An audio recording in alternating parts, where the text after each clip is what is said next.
Hi, I'm Kelvin Han Yee, and you are watching Creative Current. My guest tonight is Christina Wong, actress, performance artist, and commentator. You also do a bunch of other things as well. You've been a blogger as well, right? I've been a blogger. I've been the mistress of a fake mail order bride website. A mistress? Do I have to call you mistress? You can call me Mastress. Mastress? Mastress. What's the difference between mistress and mastress? Mistress is kind of like dainty with like cobwebs over the face. Yes. Like black, yes. like Spider Woman. And Mastress is just like, hey! Right It's on. a little bit Okay, more Mastress. like Jewish deli, kind of like, waiter! Jewish deli. Jewish deli. Yes, One of your. That's Mastress. funny. That's funny. You have kind of a thread of Jewish deli going through some of your work. I don't know why. Yeah. For instance, in the play that you're doing now, which is Going Green, The Long Way, I'm pouring you some lemonade because that you made from scratch. that I made from scratch Thank because when life gives you lemons, Throw them at your ex. very, very good. That's exactly what I was going to say. It's good lemonade, yes? It is. It's good, right? So in this show that you're doing, which we will get to, Going Green the Wrong Way, Mother Earth is an old Jewish man from Florida. It's very Harvey Keitel. And I have a Joan of Arc moment. And Yes, you young do. Christina. Well, yeah, there's the thing now. Now, part of your show, Going Green the Wrong Way, which is kind of a show about you trying to be an environmentalist. You actually go back in time and you portray yourself as little Christina Wong. Little. Little. You were Cockney when you were a child. I thought you grew up in little San Christina. Francisco. Yeah. I thought you went to Herbert Hoover. Herbert Hoover. Herbert Hoover. We're making Louis bark. That's how bad our Cockney is. You know why he's barking? Why? Because he's an English bulldog. Oh.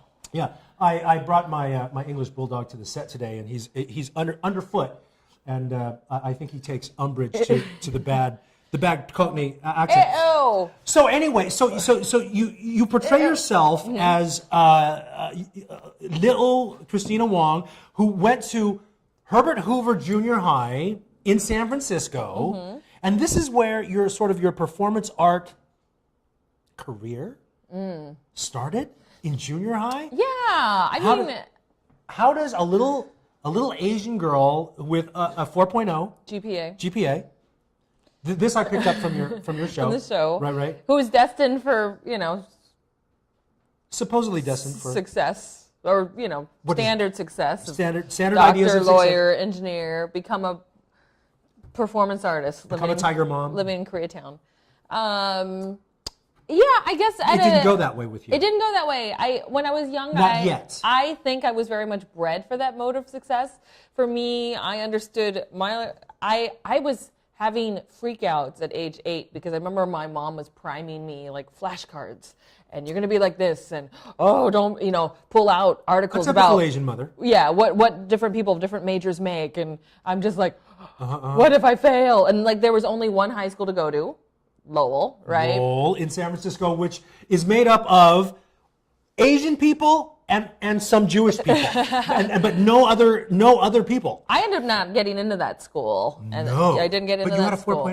4.0. There were a couple quarters that I got like a 3.8, but which is actually what threw it off because you needed to be like totally perfect. Right, you have to be perfect to go to Lowell. And I remember just being devastated because I also just felt really anonymous, and I felt like. That it was thrust You were supposed on to me be just a Lowell person. I was supposed to be kind of this quiet person that just kind of moved through the system, was very much raised to don't ever rock the boat, just get to the top without upsetting anybody. And But you did performance art in your junior high school, and kids. How did kids take that? I mean, it was a little weird, right? Come on, it was a little. That's the dramatic license. I did not actually put on assemblies where I took beans out of my underwear and threw them at people. But I think that the seeds of the performance artist I am now were then. Yes. When I was in elementary school, I went to a little school called Little Lights. It was mostly Chinese kids. And and we'd go in. I don't know why that's funny, but it is. but we in the morning as we were getting ready before we do Pledge of Allegiance, the TV commercials would play. We'd watch morning cartoons, and there'd be G.I. Joe commercials, and there'd be like strawberry shortcake, girl toys and boy toys, basically. Yes. And when the boy toy commercials would come in, all the boys would go, ooh, yeah, ooh, and like vocally cheer for the commercials. That's what little boys do. When the girl commercials came, they would boo, right? Oh, the boys would boo. The boys would boo, but the girls would do nothing. Well. They would not boo for the boy toys. They would not ooh for the girl commercials. And I remember trying to rally everybody to boo for the boy commercials and rally for strawberry shortcake Barbie, whatever, You're like Al Pacino Dog Day Afternoon. So that was like my the earliest kind of performance art protest that I can think of that I did. You do that in Going Green. You kind of rally the audience. Yeah, rally the troops, and I had crazy ideas of. I think for me the environmental movement was something that it just felt so dire, like when you're presented with the statistics of like, even now, it's sort of like, are we going to be able to make it the next 50 years?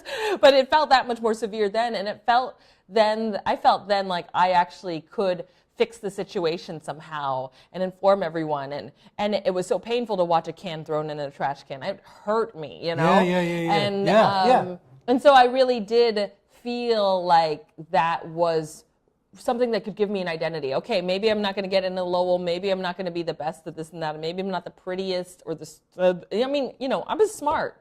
But there were smarter. Well, thank you. But there were smarter and prettier people than me, and so this was sort of like my, at least to the standards deemed by dumb boys I went to middle school with. Yeah, sure. Right. Whatever. Now I am hot because they're all had kids and they're all Yeah. They're living their life that they wanted so badly, where I'm like, look at me, I'm on Creative Current. Aren't you jealous with Kelvin Honey? Exactly right, and you're sexy. Acting like there's alcohol in this lemonade. Right. You did now talking about alcohol, right? Let's kind of get into. Let's talk about what makes you do this performance thing, right? You talked about Going Green and how it was a sort of a truthful attempt to get people to go green. What about some of the earlier works that you did? You did one about depression and suicide. Yeah, Wong Flew the Cuckoo's Nest. I think the two shows I did before Going Green the Wong Way were super in my head and super meta and very painful to make. We didn't even think they were going to be painful. One was Wong Flew Over the Cuckoo's Nest, which was I set out to make a show about depression and suicide among Asian American women. Asian American women have some of the highest, how many times have I said this in my life? Yeah. Asian American women have some of the highest rates of depression and suicide in this country. I very naively, 6-7 years ago, was like, I know, I'm going to make a show about this. I'm going to fix this problem with this theater show. Hi, everyone, we are complete. We are perfect. We are the ones feeling us. Let's start smiling. We are complete. Okay, you need to sing. You need to sing a little louder over there. No, it's not a joke. Hey, you need to sing a song. What's going on with the song? Follow the lyrics. Hey, you. Why are you all off? Okay, stop the music. Stop the music. Stop the music. Sit down, everyone. Sit down. Is there a problem here? Are you trying to embarrass me? You trying to embarrass me? Is that what you want? You know how hard I work to rewrite those lyrics to avoid copyright infringement? You're not trying hard enough. What's wrong with your generation? You're so ungrateful. Me. You know how much I sacrificed to give you this and you just throw it all away? What do you want? Do you want to end up in a community college? Huh? No one's going to hire you, then no one's going to marry you. Is that what you want? Is that what you want to do to me? Is that what you want to do to me? Huh?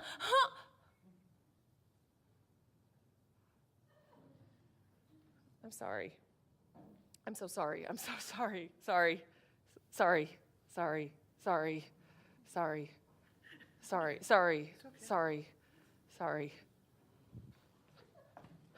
I'm fine. Let's check in with the dramatic arc of fiction, shall we? Bam. We are at the crisis. There's no way you can do a show about that and make it about other people or not at some point acknowledge. Certainly, you're an Asian American Yeah. woman, so there Exactly. you are, right? So that You was have to make it very personal. hard. And I also felt like the approach, whereas like if you look at a lot of one-person shows where like someone like Whoopi Goldberg or Danny Hawk is playing different characters, Right. that format did not make sense to me to portray different women who I deemed to be depressed. One, because it would be a bunch of monologues of women going, I'm fine. Just a bunch of denial monologues or because at least as I funny. understand the issue or have experienced it from women that I find out later were depressed or unfortunately committed suicide. It's about denial. You don't. You Yeah, don't it's about say it. denial. Right. Right. And then it So was if it was also realistic, it was like, who am I to be like, I'm the artist and I'm going to portray you? Like I just felt like that's not okay. And this issue is something that affects everyone. And so I need to put myself on trial in ways. I need to portray myself. And I'm not a great character actor. I'll just put it out there. I don't think I'm a good character actor, and I don't think anyone should be subjected to watching me try to I don't think that's that. necessarily true. I've might not seen you be do true. I've seen you do some Shtick. character work, and it's great. No, Shtick. it's great. But I think that your magic and what few artists really can do well, especially actors, is that you know yourself and you can communicate. Skewer myself. Well, Skewer, you can yeah. communicate yourself. And yeah, I guess sometimes that's skewering yourself. Did it kind of felt that way when you were doing Wong Flew Over the Cuckoo's Nest, right? So I played and that it- sort of led you into your second show, sort of, right? Yeah, so playing a version of myself in a show about depression and suicide is tricky because I mean I have not really had a long relationship at all really in my life, and you certainly mean a not one romantic that's healthy. relationship? Yeah, and it's not one that's healthy. and well, I mean not healthy enough that like it's long lasted to now, right? And I mean this feels like I'm on a therapist couch now, but I feel like it was very hard during the years I was the early years where I was touring that show because it'd be like I'd be so embarrassed that I was doing a show about depression and suicide because I'd assume that anyone who wanted to date me or whatever would be like, she's crazy. Well, yeah, I mean, yeah, right. I mean, you're the girl that does the depression suicide show. I know, and like yeah. yeah. And like I just felt very. It's so weird. I'll be so vulnerable on stage, but I'll be so embarrassed if someone I'm dating sees it. It's just this weird shyness thing. Yeah. So I know, and now I'm over it. Now I'm just like, yeah, look, go, and I can talk about what I went through and how silly that I was shy about it. But it was very hard because I was not prepared, for, when people would complain about touring is lonely, I'd be like, suck it up. You asked for this. You're getting paid Yeah, to right. go on vacation, but it's not a vacation. You get to sleep in cool hotel rooms. and No, stuff like that, right? lugging a 60-pound set of asthmatic set of which consists all of yarn from town to town, All of sometimes yarn. alone, An asthmatic set. playing in cafeterias, going home to nobody. Like, yeah. No, it's really tough. And then, around that time, a lot of my friends were getting married, leaving LA, and I was just like, wow, I'm still in make-believe land. And they have kind of Following a dream. following a dream, but a dream that has kind of disappointed me. Like in ways, there were times on tour that I was like, "This is what I set out to do with my life. I could not ask for anything more, but I didn't know how to top it. I was just like, what? It's sort of like I could die now because I don't, Yeah. I've done it. But then it was also like, what else am I supposed to do with? I think many of us feel the same way. I mean, as an actor, I feel the same way. I have a very good marriage. I told myself when I was young that I wanted to work a lot, but not necessarily be famous, and I'm that. And so what next? Yeah. The next show that you did It's sort of what it was about. It's called Cat Lady, and it's a lot about what was happening with me on the road. I was in and it's a conversation with a cat, sort of. Yeah. It's sort of like, I'd come home, I'd just have my cat. My cat was spraying all over my stuff. Tragic. I was just like, I'm turning into a cat lady. And just to see everyone progress into life, and I was stuck inside a script. And I began to fear, like, is this all I'm worth to the world? Is to tour a depression and suicide show? And so I took a huge risk and was like, I'm going to do a show that has other cast members, which Nice. is very expensive. Yes, Does not have yes, any it is. overt themes about like, this is about genocide. This is about, some big social issue. And I'm gonna do something about pickup artists. I was really fascinated. What got you interested in the whole pickup artist thing? Because we have a connection with that. Yes. Yeah, which we will get We to. will get to. I was just really fascinated by the subculture of pickup artists, probably because I was so lonely on the Just road. to let people know, there is a society of Men. artists, of men. I think that there are a couple of women that do. I'm Wing not sure. women, wing okay. women who help the It's guys. they're called pickup artists. And they learn techniques to pick up women in social settings. And Clubs. clubs, Pulling women from bars, clubs. parties, Right. the street, grocery stores. And now they have from text to sex kind of workshops where you They pick do them have up they from- do have a class by called From Text to Sex. So, right. but what is so interesting, I saw a VH1 show about it, and I was just like, they're basically learning improv. Well, the Yes, same kind of and theater skills, techniques, right, yeah. are taught to actors, to Business people. young people, going to cotillions and Yeah. learning to polish themselves and Yeah. things like that. The same sort of, But life coaches teach it these also, skills. I got picked up on the road in Miami. That was one story too. And I caught it. It was a Korean guy, and Oh. I caught it halfway through because I was like, "Wow, we're just kind of zipping and singing along." And You've then, got some technique going on here, guy. What's and going on? it turns out that he had taken pickup artist workshops, and I was so Interesting. I was so torn after how to feel about it. Like, was I manipulated? But that was actually quite fun because, as opposed to a really bad, sloppy, awkward date, which maybe leads to making out, it just sort of like. He kind of did the right things. I mean, right, even right. though I knew what was happening, it was just fun for me to watch as someone who had studied pickup or Right, read right. about it, like not studied, but like And and then going, you thought, this is what you're doing, But it's a game, and as a matter of fact, they sell the thing as, Yeah. get your game going and Yeah. all that, So I just became interested in what I didn't realize what the connection was that cat ladies and pickup artists have a lot in common. In that, Okay. or cat ladies like this one, like this Christina Wong one, in that we Yeah. perform versions of ourselves, right? What was happening interesting, too, as yeah. I was doing my show so much, that in life outside my show, I find myself quoting my own show. And I'd find myself becoming the character, the needy, kind of desperate character that I am in my show. Yeah. And that's because it was so much in my muscle memory. Like I wasn't able to separate from my show. Yeah, of and course, and a of lot course. and then a lot of this pickup training is very similar. It's like these 12-hour trainings where they practice walking, moving, blah blah blah, Yeah, to yeah. the point that it's in their body. That Yes. that it's not just these avatars they create; it's these avatars they become, right? And so. And then we both hoard pussy, right? So cat ladies, like We both hoard they pussy. love all their cats, and then these pickup artists, it's like, yeah, I had loads. Let me tell you about these women Right. that I It's laid. all about pussy. And Yeah. it's sort of about there is sort of this world that we have as cat ladies or solo performance artists, where Interesting. you have the script, you have the structure, you're going to get the standing ovation at the end. Yeah. These pickup artists, it's sort of like there is a structure, there's a community, script. and then what do you do?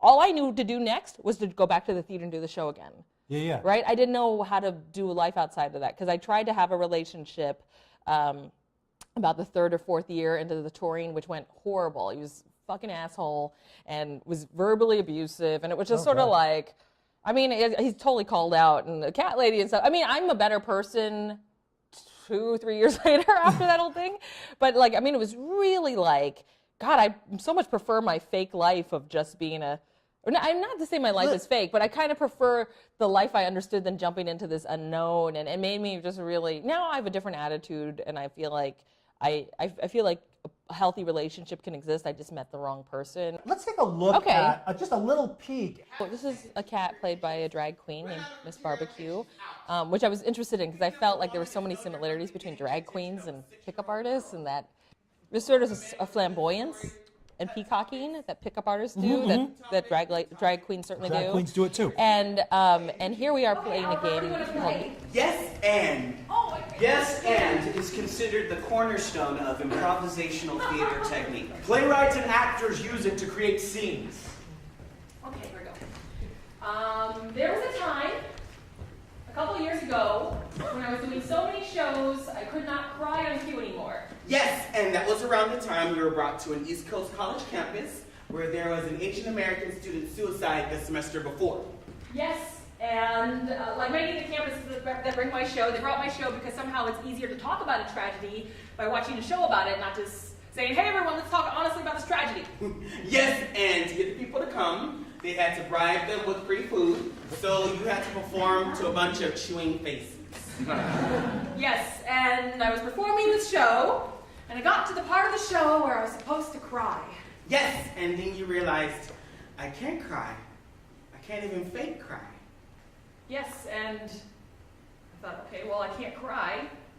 Well, they don't know what the lines are. As far as they're concerned, there are no lines. Yes, and so you went off script of muttering and babbling. Yes, and screaming! Beating my fist against oh, I'm a haunted house! Look for my lady. And that is an improv game. And that's an improv game. That is the basic. Which is also a very basic principle. That It's a is very kind of basic principle. Taught in business and taught in pickup. Absolutely. Yes, and explain to the audience what that is. So yes and is just basically how it's the cornerstone of improv theater, and the idea is It's that how you build a scene. It's how each you person move is something adding along. information to a scene. Absolutely. And it's how a good first date would actually go too. Right. So In other words, rather you than- say something to me. Yeah, like and I went to a barbecue right, yesterday. And I Say yes, say and- yes, which means that I'm hearing that, and I say something positive about it, and I add to something. Well, you know, I love barbecues, and I make great baked beans. Yes, and that's why I also brought pork yesterday to go with your baked beans. You brought pork, and I've got baked beans, and that's just like us. We're just like pork and baked beans. So Right. And then we start fucking, but no, but something it's similar. So that's what we Not are. that kind of show. Okay, so but that's what. I thought it was creative porking, not creative. Creative, current. no, Okay, it's creative sorry. current. So what's interesting is that see now I saw Going Green, The Long Way, and now I'm a huge fan of yours. But I kind of know you just socially, I kind of know you socially, right? Yes. And you came to a party of mine once, and I had invited another guy, JT Tran. So yeah, as part of my research who is for the Cat Asian Lady, Playboy. who is the #1 Asian pickup artist. He is the number one based Asian on right. some election that they have amongst themselves, some official really? election. Yeah, they have. Shouldn't it be the women that vote? I know it should be. Yeah, so I've been researching pickup artists and reading their blogs, and JT was actually one of the pickup artists who I kept stumbling into. I was really fascinated by why there were so many Asian men in the world of pickup. Right. And There are these stereotypes about Asian men that perhaps hold us back, and perhaps that socially we're not coming at it from the same place as other guys that are a little bit more empowered in our society are. Yeah. Right.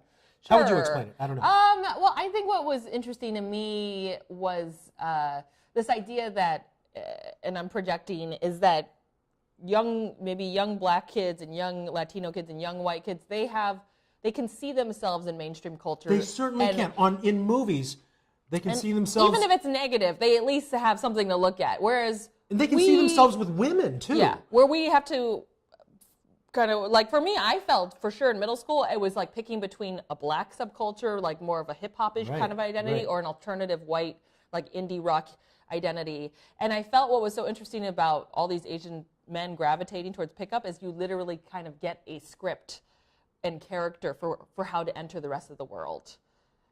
So that was sort of that's my thesis going into it. I don't know if anyone will confirm or deny that, but that's Right. what I had felt was so interesting. Is From what I see from it, that's somewhat true. And you know, as somebody might have people looking at this might have ideas about something called pickup artists and like that. But you know, to be honest, you know, JT Tran really is trying to do a good thing for his brothers, you know, for Asian men and for, you know, whatever. You know, but you were actually So I sort of actually a wing girl. I went to I did research at the Pickup Artist World Summit. There's a world summit. Yeah, it's a conference. It goes all weekend. I got a press pass with a lot of maneuvering So It's not just a one-night stand, it's a whole weekend. It's true. I am a blogger, so I went in, but none of them really knew I was a playwright working on a play about them. So, maybe they come in under false premises. I came in under a false premise too. And I interviewed JT. I interviewed a bunch of the pickup artists, and I asked them super existential questions when I interviewed them. What's the meaning of life?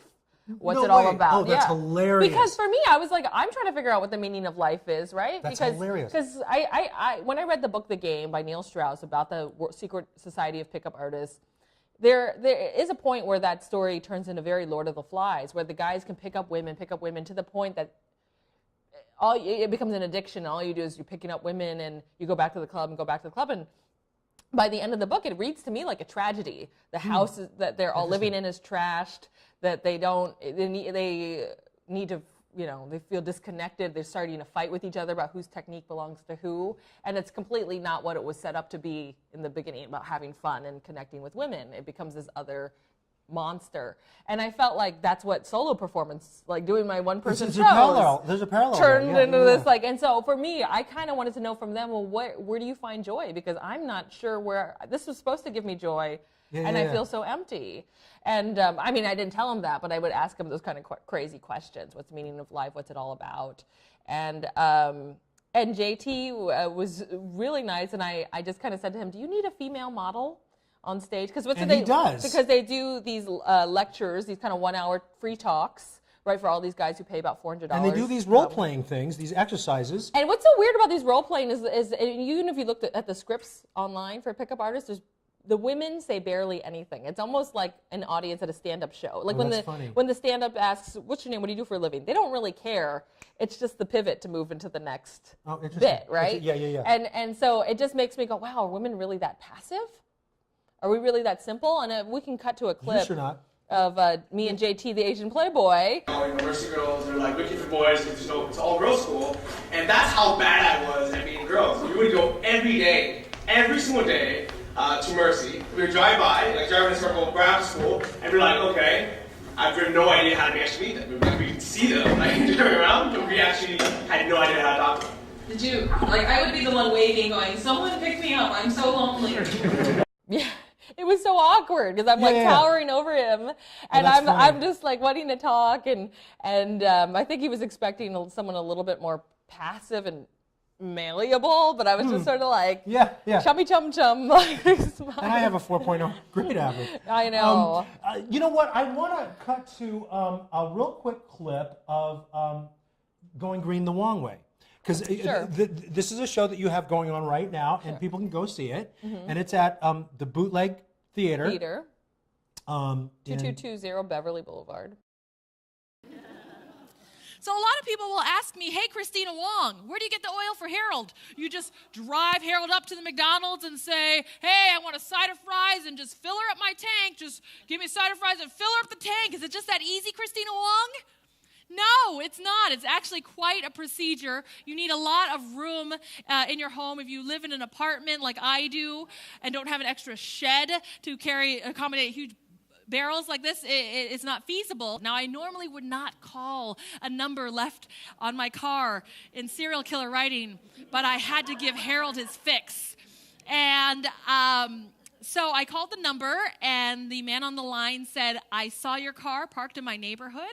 I have some oil for you. If you will come meet me at my alleyway later tonight, I'd be happy to fuel you up. So, of course, I elected to go because, had to give Harold his fix. So I prepared to meet him in the alleyway. I had called friends and said, would you please come with me? And they said they were all too busy. I said, if you don't hear from me in half an hour, please call the police and tell them I'm in an alleyway looking for a man who left a note in serial killer writing about used vegetable oil.